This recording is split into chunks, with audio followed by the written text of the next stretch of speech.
Fala pessoal, tudo certo? Vou resolver com vocês nesse vídeo todas as questões do Enem 2022 PPL para você ir lá e detonar na tua prova, porque você vai ter visto de forma bem detalhada tudo que caiu, tá bom? Olha só, queria aproveitar e pedir para você curtir o vídeo para ajudar o canal a chegar no maior número de pessoas possíveis e aproveitar também e clicar no sininho para se inscrever no canal e receber notificações dos vários vídeos que eu ainda vou lançar por aqui, tá bom? Então, bora lá mandar ver juntos!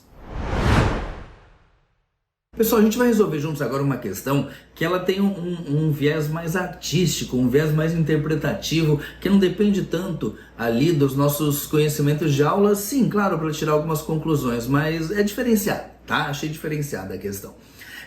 Claude Monet, influenciado por Turner, passou a pintar temas que apresentassem fluidez. Para isso, ele fragmentou a imagem com pinceladas de cor pura, passando a retratar a impressão captada diante do modelo.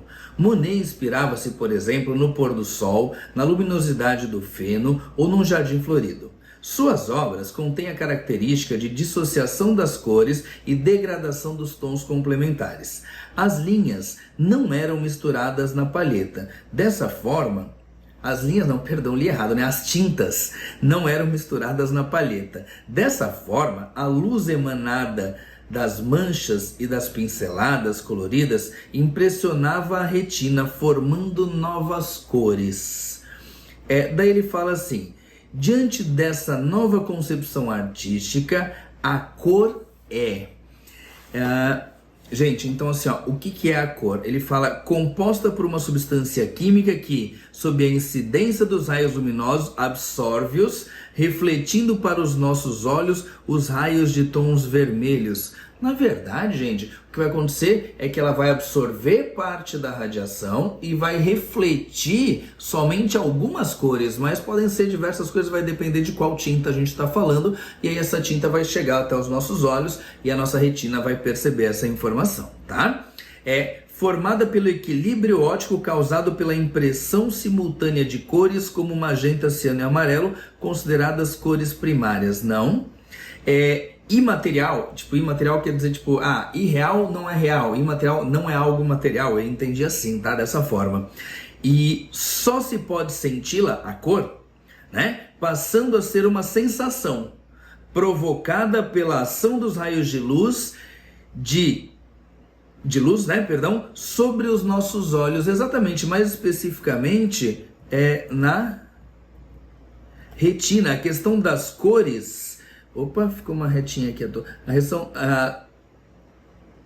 As cores, elas são percebidas pelos cones, tá? As cores são percebidas nos cones. Bom, seguindo.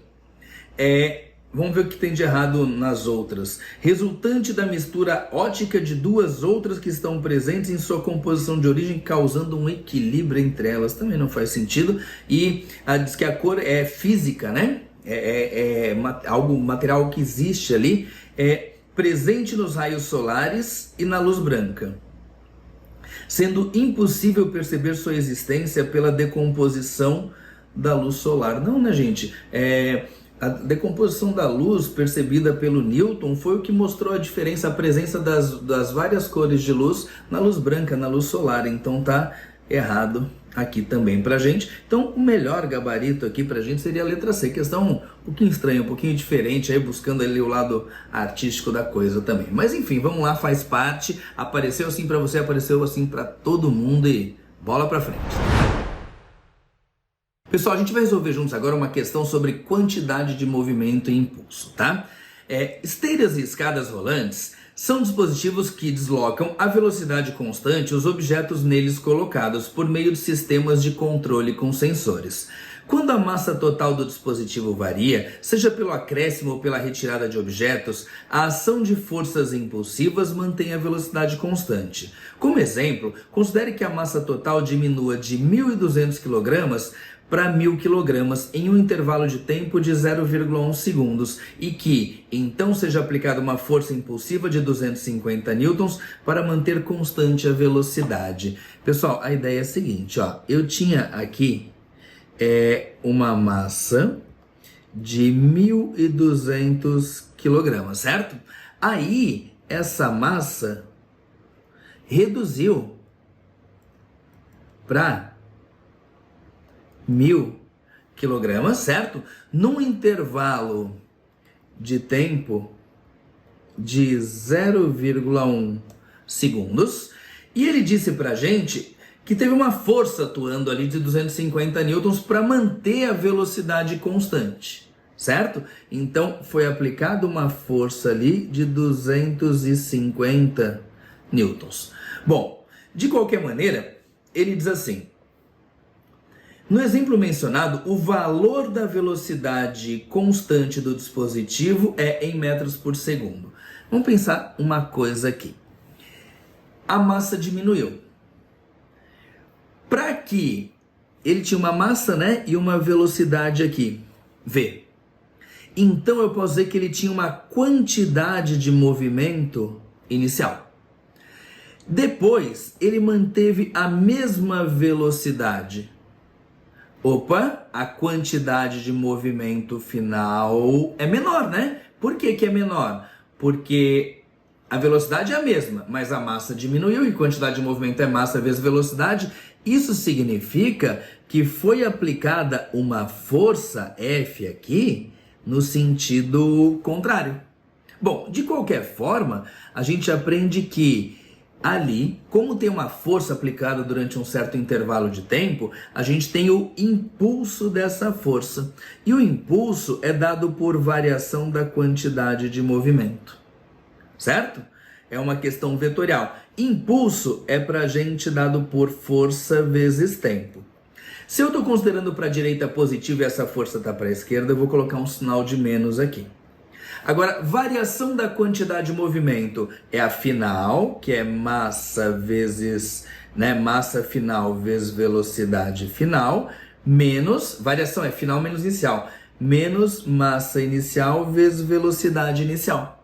Então é isso que a gente vai usar para determinar aqui o valor da velocidade. Bom, deixa eu abrir um pouquinho mais de espaço para a gente e vamos pensar o quê? A velocidade é a mesma, ele disse, né? Aqui ó, no enunciado que a velocidade permanece constante. Então vai ficar menos o valor da força 250 newtons vezes o tempo 0,1 segundos é igual massa final 1000 vezes a velocidade v. Menos massa inicial era 1200 vezes a mesma velocidade v. Afinal, né? Mesma velocidade. Ele falou velocidade é constante. Vai dar menos 250 vezes 0,1 dá 25. Do lado de cá, 1000 menos 1200 dá menos 200 v, certo? E aí o v vai ficar pra gente menos 25 dividido por menos 200. E aí a gente chega aqui, v é igual a menos por menos dá mais. 25 dividido por 200 vai dar pra gente aqui 0,125 metros por segundo. Fechou? Por isso nosso gabarito é a letra D. Então é uma aplicação direto de teorema do impulso. A única coisa que a gente tem que cuidar para não ter que começar a ignorar os sinais, né? E ia dar certo também se você começar a ignorar, é só ver essa questão vetorial. É importante a gente, nessas questões mais diretas, usar a questão de sinal certinho, porque nas mais complexas aí a gente acerta também, tá bom? Pessoal, vamos resolver juntos mais essa questão da prova do Enem PPL. Olha o que diz o enunciado. Estudos apontam que o meteorito que atingiu o céu da Rússia em fevereiro de 2013 liberou uma energia equivalente a 500 quilotoneladas de TNT, cerca de 30 vezes mais forte que a bomba atômica lançada pelos Estados Unidos em Hiroshima, no Japão, em 1945. Os cálculos estimam que o meteorito estava a 19 quilômetros por segundo, gente, pensa, no momento em que atingiu a atmosfera, e que seu brilho era 30 vezes mais intenso do que o brilho do Sol. Aí ele fala pra gente assim: a energia liberada pelo meteorito ao entrar na atmosfera terrestre é proveniente principalmente do quê? Ô, gente, o que acontece é o seguinte, ele está vindo com muita velocidade. Quando ele entrar na atmosfera, ele vai literalmente se chocar com a atmosfera e vai começar a perder essa energia que ele tinha. Essa energia que ele tinha era energia de movimento. Então essa energia era a energia cinética que foi transmitida ali, transferida ali para a atmosfera, né? Causando ali um aquecimento absurdo, inclusive. Vamos lá. Então ele fala que essa energia é proveniente da queima de combustíveis contidos no meteorito. Não, gente. É de reações nucleares. Não, reação nuclear não, gente. É um meteorito ali. Não está acontecendo reação nuclear, não. Da energia cinética associada à grande velocidade do meteorito. Ótimo. Vamos ver o resto. Há reações semelhantes a que ocorrem nas explosões nucleares? Não, né? A outra alternativa já falou sobre isso. Da queima de grande quantidade de TNT nesse meteorito? Não, né, gente? Se tivesse TNT ali, o meteorito ele sofreria uma explosão, né? E não é o que aconteceu. Foi aquele brilho intenso exatamente porque ele trazia muita energia cinética e aí ao entrar em contato com a atmosfera emitiu esse brilho todo, tá bom? Então gabarito letra C. Pessoal, a gente vai resolver juntos agora uma questão do Enem PPL que fala pra gente sobre audiometria, na verdade sobre som, características de percepção do som. Vamos lá? Ó, o audiograma corresponde a uma maneira objetiva de se representar a sensibilidade auditiva para diferentes frequências sonoras. Quanto maior a sensibilidade, menor a intensidade necessária para que o som seja detectado. Então assim, se você é bastante sensível, bastante percebe bem aquele som, não precisa de um volume tão grande, de uma intensidade tão grande para você conseguir ouvir, certo? Então vamos lá, foi isso que ele falou. No gráfico, cada curva tracejada corresponde a uma determinada porcentagem de uma mesma população testada. A curva cheia superior corresponde aos níveis de intensidade sonora relatados como dolorosos, literalmente doendo o ouvido de tanto barulho que é essa linha cheia aqui, tá? E essa linha tracejada tem a ver o quê? Com a audição de determinadas partes ali da população, um determinado nível de intensidade sonora em função da frequência. Olha a pergunta que é feita. A faixa de frequência em Hz, na qual a maioria da população testada tem maior sensibilidade, ou seja, para toda essa galera que está ali, ter maior sensibilidade quer dizer conseguir perceber níveis sonoros menores. Se você olhar 5%, 10%, 25%, 50%, seja qual for a porcentagem, se a gente notar aqui, ó, é sempre o ponto aonde cada linha delas tem sempre o que? A percepção de níveis sonoros menores, ou seja, é mais sensível. E isso ocorre nessa faixa aqui, ó, que vai desde 2.000 Hz a 4.000 Hz. São os pontos onde a gente nota a menor, né? Onde a gente consegue perceber os menores níveis de intensidade sonora, os menores volumes. Então seria pra gente o quê? Na região ali entre 2.000 e 4.000 Hz, tá? É um gráfico muito mais interpretativo, né? Você não precisa trazer tanto conhecimento aí das aulas para fazer essa questão. Sim, parar, concentrar, ver o que o texto explica, que é o gráfico, né? E aí usar essa informação para interpretar ali, marcar o gabarito letra C e partir para o abraço, tá bom?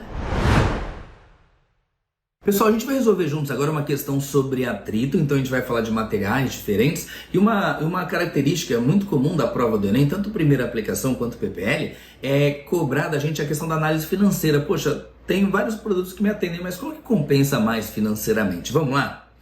Com o objetivo de revestir o piso de uma rampa de acesso para cadeiras de rodas, determina-se que, sob a aplicação de uma força motora de 200 newtons, não ocorra deslizamento dos pneus em relação à superfície de contato. Considerando-se que a força normal que atua sobre o conjunto do cadeirante é de 800 newtons, o quadro a seguir indica alguns materiais, seus respectivos coeficientes de atrito estático com a borracha dos pneus e seus custos referentes a 1 metro quadrado instalado. Cada cifrão indica uma unidade monetária genérica, então mais cifrões quer dizer mais caro, né? É bem intuitivo isso aí. Qual revestimento apresenta o menor custo, além de garantir que as cadeiras de roda passem pela rampa sem risco de escorregamento? Ô, gente, olha só, ela precisa resistir sem escorregar até uma força motora de 200 newtons. Então, se ela não está escorregando, significa o quê? Que a força de atrito está equilibrando esses 200 newtons, certo? E ele disse que a gente tem que considerar uma força normal de 800 newtons. Bom, a gente sabe que força de atrito a gente pode calcular por μ vezes a força normal. Então, como essa seria para a gente a força de atrito máxima, seria a força de atrito estático, tá? Máxima, e eu vou usar aqui o coeficiente de atrito estático. Bom, nessas condições, para conseguir 200 newtons, né? Eu tenho aqui o meu coeficiente de atrito vezes a força normal, que é 800 newtons. Com isso, a gente chega que o coeficiente de atrito daria 200 por 800, e aí o nosso coeficiente de atrito dá 0,0 com 0,0 simplifica, 2 dividido por 8 é a mesma coisa que 1 por 4, ou seja, 0,25. Aí, vamos lá, ó.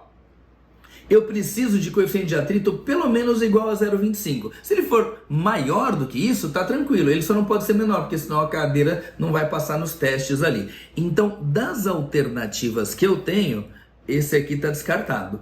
Todos os outros servem. Todos os outros servem. Qual é a escolha? A escolha é de não desperdiçar dinheiro, né? O enunciado me induziu, inclusive, a isso, que a gente não desperdiçasse dinheiro. Então, de todos os outros que servem, eu vou procurar o mais barato, o com menos cifrõezinhos. Esse aqui, ó. Então, o material que eu vou usar é a madeira. Fechou?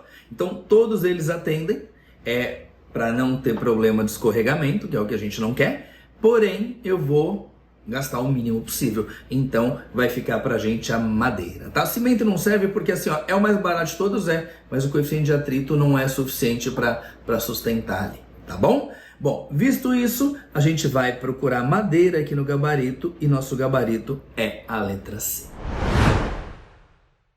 Pessoal, vamos resolver juntos mais uma questão de eletrodinâmica que traz pra gente os conceitos de potência, energia e tempo. Olha só. A preocupação com a sustentabilidade faz com que se procurem cada vez mais métodos eficientes para a economia de energia elétrica. Um procedimento que se pode adotar é a substituição de lâmpadas incandescentes por lâmpadas de LED nas residências. Uma lâmpada incandescente que opera 8 horas por dia foi substituída por uma de LED. Elas apresentam 60 watts e 8 watts de potência nominal de consumo, respectivamente. A redução do consumo de energia elétrica em kWh obtida durante 30 dias foi... Bom, pessoal, a gente sabe a relação que potência é energia por tempo. Se eu quero saber a quantidade de energia que a gente economizou, é só fazer o quê? A potência que a gente economizou vezes o tempo de uso, certo? Então, assim, a quantidade de energia é igual a potência que foi economizada. Gente, antes era 60, agora é só 8, então a gente está economizando 60 menos 8. É 52 que eu estou economizando aqui, 52 watts, certo? Agora, o tempo. Gente, o tempo, ele disse pra gente no enunciado ali que são 8 horas por dia. Só que cuida, ele quer saber durante 30 dias. Então, na hora de anotar o tempo, vão ser 8 horas vezes os 30 dias. Então, o único cuidado que eu tenho que tomar. Com isso, a quantidade de energia que a gente tem é 52 vezes 8 vezes 30 vai dar pra gente 12.480. Que unidade, gente? Ó, os 68, eles estão em watt. 8 horas vezes esses 30 dias, então aqui tá em horas. Por isso, essa unidade aqui é watt-hora. Só que se a gente der uma olhadinha na pergunta, ele pediu que a gente respondesse em quilowatt-hora. Mas daí é mais tranquilo, né, pessoal? Por quê? Porque cada Quilowatt tem 1000 watts, né? Quilo é 1000. Então, de quilowatt para watt, eu multiplico por 1000. Quer dizer que de watt para quilowatt, eu vou fazer o quê? Eu vou dividir por 1000. E se eu dividir por 1000, 12.480 vai ficar 12,48 o quê? Quilowatts hora. Tá aqui a resposta que a gente estava procurando e nosso gabarito é a letra D, tá? Questão mais direta, mais objetiva, questão relação potência e energia por tempo, e a grande sacada ali só era essa questão da conversão de unidades. Fechou? Tranquilo? Pessoal, vamos resolver mais uma questão da prova do Enem PPL. Essa é sobre transferência de calor e eles trazem pra gente o mesmo exemplo que eu te mostrei na aula. Olha só, um menino está ajudando sua mãe na cozinha. Ela lhe pede que tire do fogo uma panela que já estava lá há bastante tempo, em fogo baixo, orientando-lhe que tome cuidado para não se queimar, buscando tocar apenas no cabo de madeira e não na base de metal da panela. A mãe lhe faz essa recomendação porque o metal em relação à madeira apresenta maior o que, gente? Basicamente a diferença entre os dois é que o metal ele deixa o calor passar mais rápido. Então o metal tem uma condutividade térmica maior, tá? Então a condutividade térmica do metal é maior do que a condutividade térmica da madeira. Certo? Então vamos lá, calor específico não, energia interna não, temperatura não, condutividade térmica sim, o metal tem maior condutividade térmica do que a madeira, tá? E coeficiente de dilatação ele até tem na prática maior do que a madeira, mas isso é uma coisa interessante de várias provas, tá? Ele fala assim, ó, a mãe lhe faz essa recomendação porque o metal tem tal característica. Então, mesmo que o coeficiente de dilatação térmica seja maior do metal, não responde a pergunta que foi feita, né? Então a gente tem que sempre estar atento nas questões, nas provas. Peraí, o que me perguntaram? Daí sim você toca a ficha, tá bom? Pessoal, a gente vai resolver juntos agora uma questão sobre carga elétrica, que deixa eu te falar, da eletricidade é um assunto que de vez em quando tá pintando aí pra gente na prova do Enem, tá? Olha lá, carregadores elétricos são projetados para fornecerem energia a baterias recarregáveis, como as usadas em aparelhos celulares e máquinas fotográficas. As especificações típicas de um desses dispositivos são aqui, ó, carregador, e aqui é a bateria, tá? Então eu vou ligar o carregador na bateria. No carregador tem a entrada, que é a parte em que eu vou ligar na tomada. A saída, que é onde eu vou ligar, aonde? Na bateria, diz que eu tenho o quê? 5 volts na saída e 1000 mAh. E na bateria, a tensão que ela recebe é 1,5 volts, né? E eu tenho aqui, gente, ó, 4.000 mAh. Que informação que é essa mesmo? Vamos dar uma olhadinha aqui, ó. Deixa eu só fazer uma coisa, abrir espaço pra gente. Pronto. 4.000 mAh. Se liga. Miliampere é unidade de corrente. Hora é unidade de tempo. Então, esses 4.000 é corrente vezes tempo. Gente, corrente vezes tempo é quantidade de carga, certo? O que a questão quer da gente? Usando o carregador com corrente máxima, o tempo total de recarga dessa bateria totalmente descarregada, né? Então, eu vou carregar ela inteira, em hora é igual a... Então, se liga, eu quero saber isso aqui, ó. ΔT, o tempo de carga. Para isso, eu preciso de carga e corrente. A corrente, ele disse que é a corrente máxima. E, gente, essa corrente, ela tá vindo da onde? Tá vindo aqui, ó, da saída do meu carregador. Tá aqui, ó, 1000 mAh. Agora, converto ou não? Vamos dar uma olhadinha? Vamos fazer essa conta? Ó, Q é igual a I vezes ΔT, certo? Quero achar o tempo. E o tempo eu quero achar em hora. A carga já está em mAh. Opa, já tem hora. Por causa disso aqui eu não preciso. Então deixa eu colocar aqui, ó, o 4.000. Agora a corrente, gente. A corrente aqui, I, foi dada em miliampere. Só que a carga já está em miliampere-hora, ó, já aparece aqui, ó, miliampere também. Então, as unidades estão combinando. Eu não preciso fazer transformação nenhuma. Apesar de aparecer o milha, eu não preciso, porque eu coloco milha de um lado, milha do outro, e aí parte para o abraço, tá? Gente, com isso, o tempo vai dar 4.000 que eu tenho lá do outro lado. Esse 1.000 eu passo dividindo, e aí a gente faz a festa do facão, né? Aí a gente corta, corta, corta, corta, corta, corta. Com isso, o tempo é igual a 4. 4 o que, gente? Ó, aqui não apareceu hora na unidade da carga, então aqui é hora também.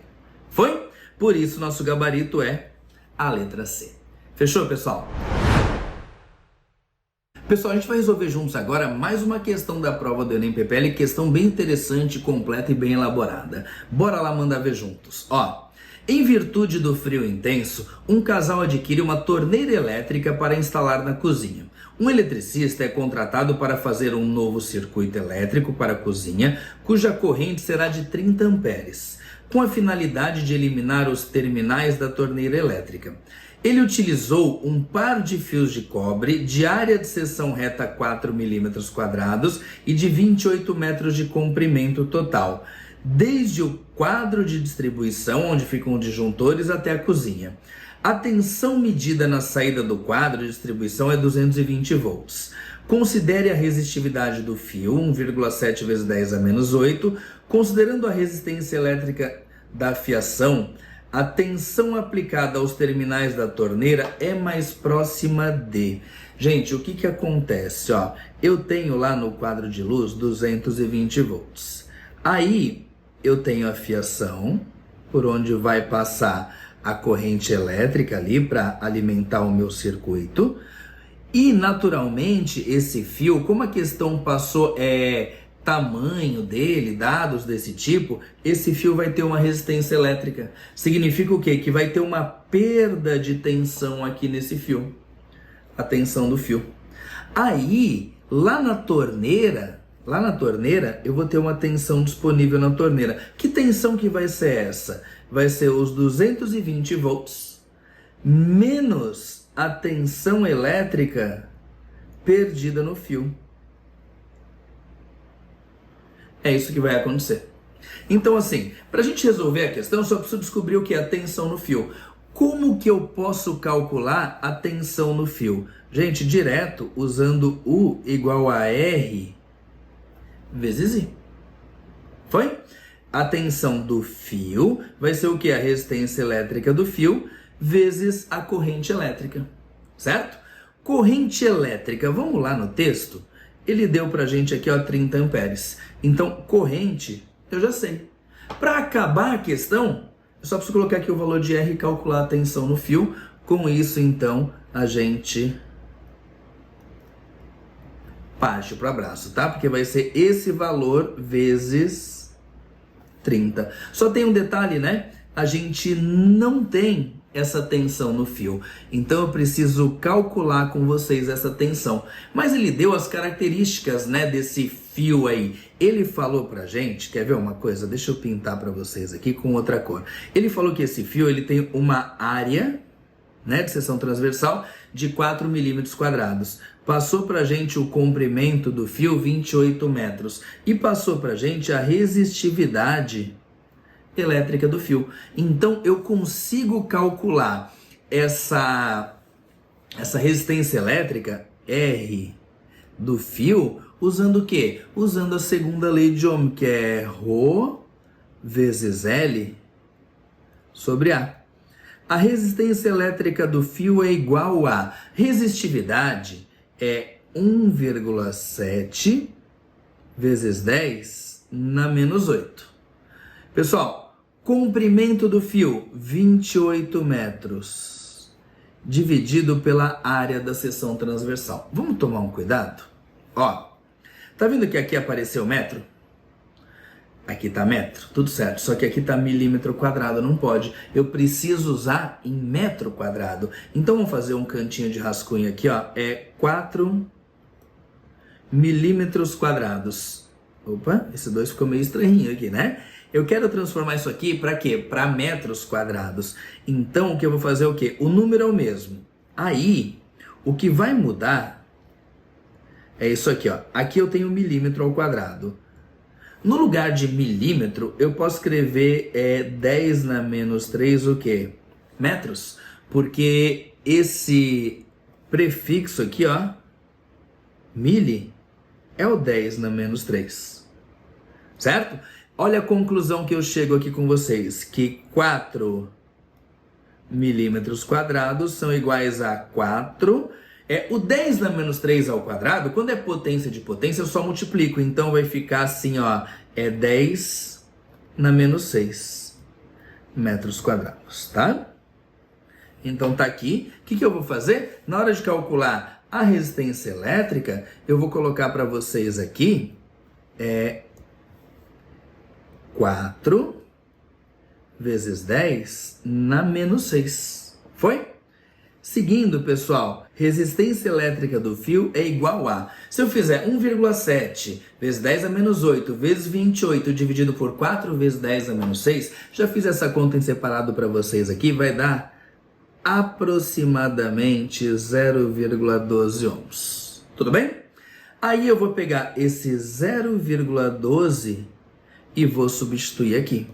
Aí continuando, pessoal, ó, tensão no fio igual a 0,12 vezes 30 vai dar 3,6 volts. Conclusão. Deixa eu pegar aqui a mesma corzinha que eu estava usando, tá? A tensão na torneira vai ser 220 menos os 3,6 volts. Então a tensão na torneira vai ficar pra gente 220 menos 3,6 vai dar 216,4 volts, certo? Ele perguntou, ele disse que a tensão disponível na torneira vai ser mais próxima de quanto? Esse 216,4, o valor mais próximo ali pra gente fica 216, tá? Então o gabarito é a letra C. Fechou, pessoal? Tudo bem? Então é uma questão que exige um pouquinho mais da gente, né? E tem que estar atento aí nessa questão de conversão de unidades, tá bom?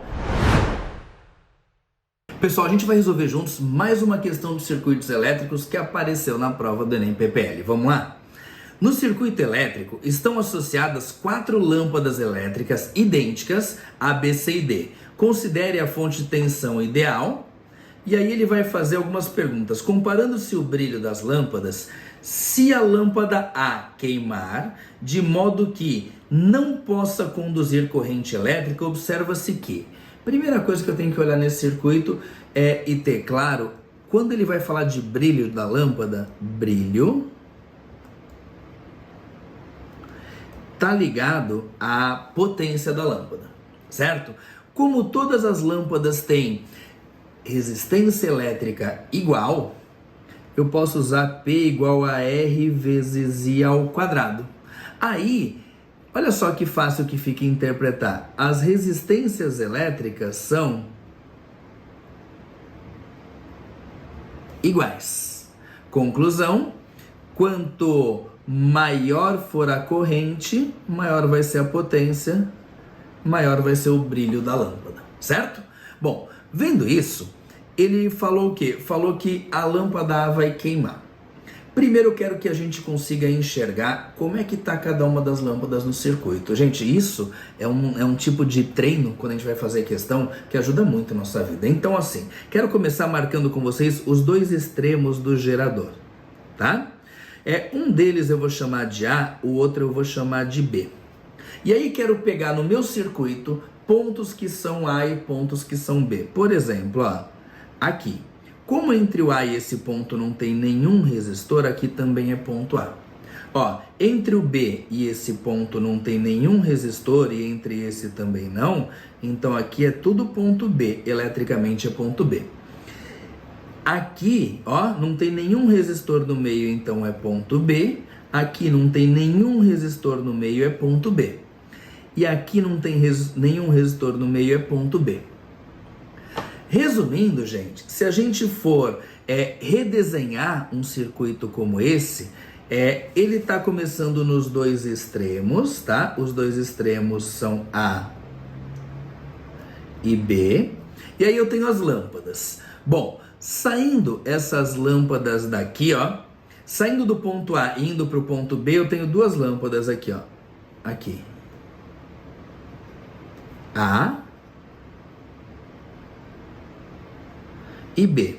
Então eu tenho aqui, ó, a lâmpada A e a lâmpada B, certo? Saindo do ponto A, indo para o ponto B, eu tenho uma outra lâmpada, que é a lâmpada C. Agora, olha essa lâmpada D. Ela está ligada no ponto B e no ponto B. Essa aqui é a lâmpada D. Ô, gente, essa lâmpada aqui, ó, ela tá ligada, os dois polos dela no mesmo ponto, então ela não funciona. É como se ela não tivesse ali, ela tá apagada. Então, nesse circuito, o que acontece originalmente? Originalmente acontece assim, ó, eu tenho uma corrente elétrica vindo, essa corrente ela vai se dividir aqui para cima e aqui para baixo, certo? Bom, as três lâmpadas estão acesas.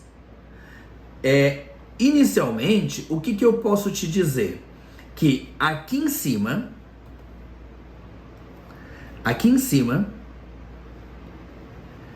a resistência elétrica é o dobro do que aqui embaixo, porque elas estão em série, eu vou somar, a resistência vai dar 2R. Então, significa o quê? Significa que a corrente elétrica aqui em cima, que eu vou chamar de I1, e aqui embaixo que é I2, a corrente elétrica aqui em cima, ela é metade da corrente aqui de baixo, certo? Então o que eu posso dizer? Essas duas lâmpadas, uma brilha o mesmo tanto que a outra. Só que como a corrente é menor, o brilho é menor.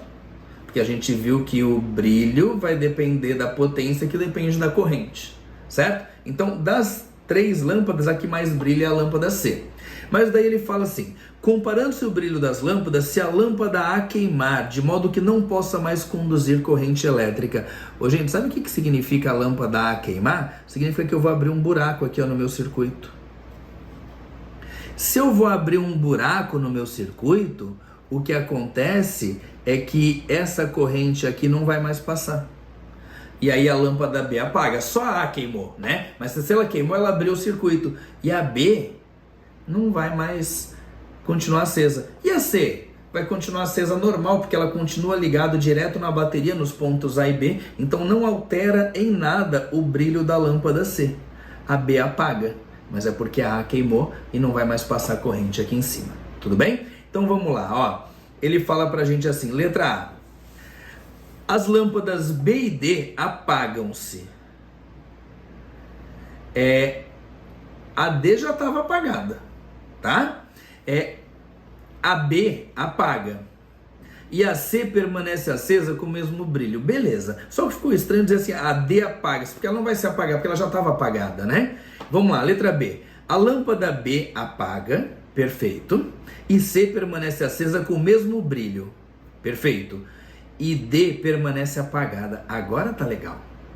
Porque a D já estava apagada porque ela estava com os dois polos ligados ali na extremidade B.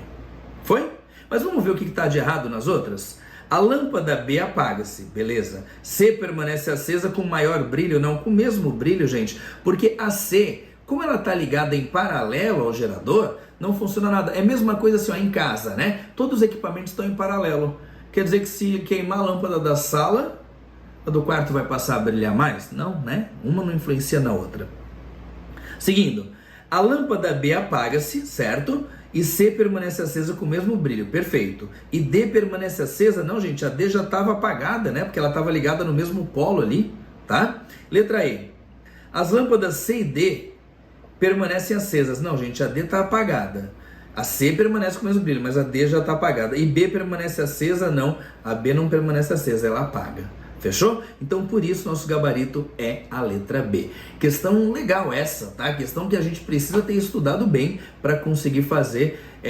Uma coisa que eu sempre te recomendo é, na dúvida do que você tem nesse circuito, redesenha a figura ali, o negócio sai melhor, tá bom?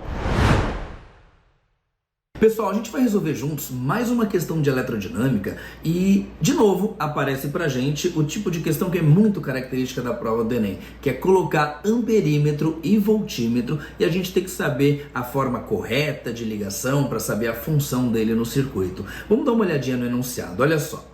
Um multímetro pode atuar como voltímetro, que é para ler volt, né? Ou amperímetro, que é para ler ampere, dependendo da função selecionada. A forma de conectar o multímetro ao circuito depende da grandeza física a ser medida, ou seja, se é tensão ou corrente. Uma lâmpada de lanterna de resistência elétrica 40 ohms brilha quando conectada a 4 pilhas em série, cada uma com 1,5 volts. De tensão elétrica. O multímetro 2 indica o valor 5,62 conforme a figura e o multímetro 1 está conectado, porém desligado. Aí ele mostra o circuito pra gente e vai perguntar se ao se ligar o multímetro 1, a grandeza física e o seu valor correspondente indicados na tela são respectivamente. Dá uma olhada no circuito, primeiro a grandeza física. O que eu tenho que perceber ali nesse circuito elétrico? Aqui é minha lâmpada, ó, que vai estar acesa, certo? Esse multímetro 2 aqui, ele tá ligado nessa lâmpada de que forma?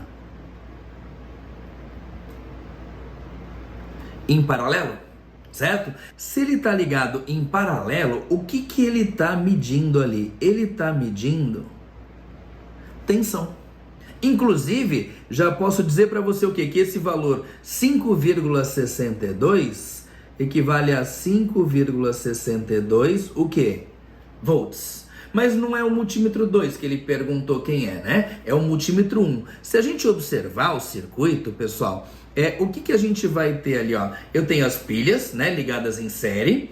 Aí eu tenho aqui, por exemplo, o polo positivo, então a corrente vai vir, vai passar por aqui. Ela passa pela lâmpada, né? A lâmpada acende e ela continua percorrendo o circuito aqui e aí fechando o circuito lá no polo negativo.